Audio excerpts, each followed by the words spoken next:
All right, today we're jumping into something that feels like it went from a sci-fi movie to our everyday lives like overnight. I'm talking about generative AI. It's complicated, it's definitely controversial, but it is also absolutely fascinating. So let's just get right into it. So you gotta ask, why is everyone talking about this right now? I mean, what's the big deal? Well, it's because in just the last couple of years, this tech basically blew the doors off the research labs and landed right in our laps. All of a sudden, you, me, anyone can create these incredible images or write some really convincing text with just a simple prompt. And look, this isn't just another cool app on your phone.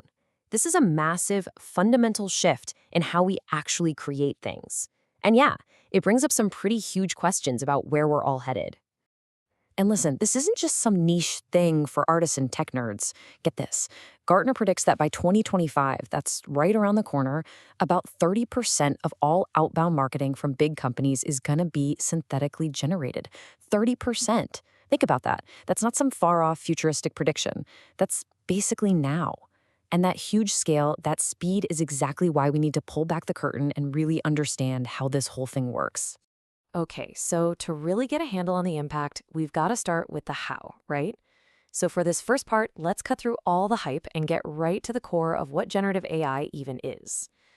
So at the heart of a lot of these AI image tools, you'll find something called a diffusion model.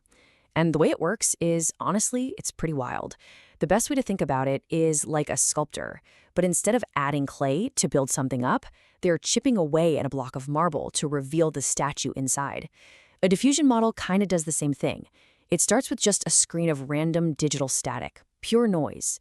And then, based on what you told it to make, it starts carving away that noise, bit by bit, until a clear picture just emerges. And, this stuff didn't just pop up out of nowhere. The basic ideas actually go way back to the 1950s. But things really started to heat up in 2014 with something called GANs. That stands for Generative Adversarial Networks. It's a super cool concept where you have two AIs basically battling it out, one trying to create a fake image and the other trying to spot the fake. But the real explosion, the moment everything changed, was around 2021. That's when these huge diffusion models got powerful enough and, more importantly, accessible enough for basically anyone to try them out.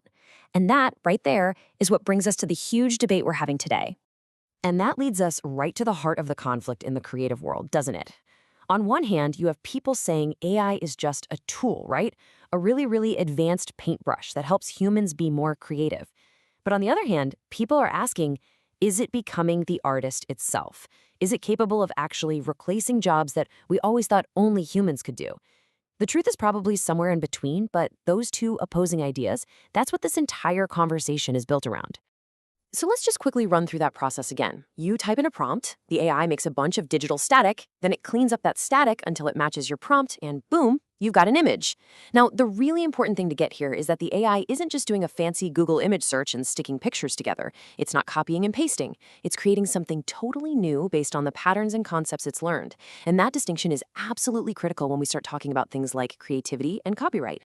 Okay, so that's the tech side of things, but now it's time to zoom out and look at the bigger picture. So what? Why does any of this actually matter? Well, this is where we get into the real world impact. We're talking about jobs, the economy, and yeah, even culture itself. And when you actually look at the numbers, the scale is just mind-blowing. First off, look at the market size. We're talking about a projection of over $1 trillion by 2032. That's huge. Then you've got job disruption. Some estimates suggest this could impact as many as 300 million jobs around the world. And maybe the craziest part? The speed. Look how fast people started using this stuff. 100 million users in just 2 months for some platforms. We have never, ever seen a technology get adopted that quickly. It's that combo, the massive money, the huge disruption, and the insane speed that makes this whole thing feel completely different from anything that's come before. So here's the bottom line.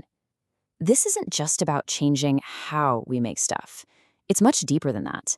It's forcing us to ask some really fundamental questions, like, what do we even value? I mean, if a machine can create a breathtaking piece of art, what does that mean for the human artist? And what in the world does that mean for the future of the entire creative economy?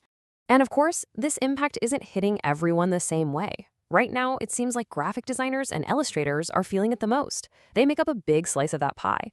But right behind them, you've got writers, content creators, musicians, even coders and developers.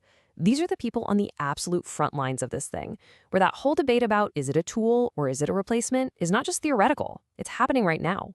So if you're going to remember just a few key things from all of this, let it be these. First, making cool stuff is becoming easier and more accessible for everyone. That's a huge deal. Second, we are facing some massive ethical questions about copyright, who owns what, and what's even real anymore. Third, jobs aren't necessarily vanishing, but they are absolutely changing. And finally, and this might be the most important one, in a world where AI can create endless content, that uniquely human touch, things like taste, vision, curation, that's becoming more valuable than ever. Okay, so where do we go from here?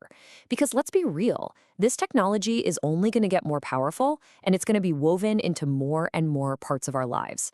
So let's try to look ahead, to peek around the corner, and see what might be coming next. I think this quote really nails the shift in thinking that's happening. The goal for a lot of people building this stuff isn't just to make a smarter tool, it's to create a partner in the creative process. So the whole focus is moving away from a person using a machine and toward a person collaborating with one. And when you think about it that way, it totally reframes the challenge. It's less about fear and more about figuring out how to adapt and create together. And really, that brings us to the final and maybe the most important point of all. This technology, it isn't just something that's happening to us. We are all part of this. We are actively shaping how it develops.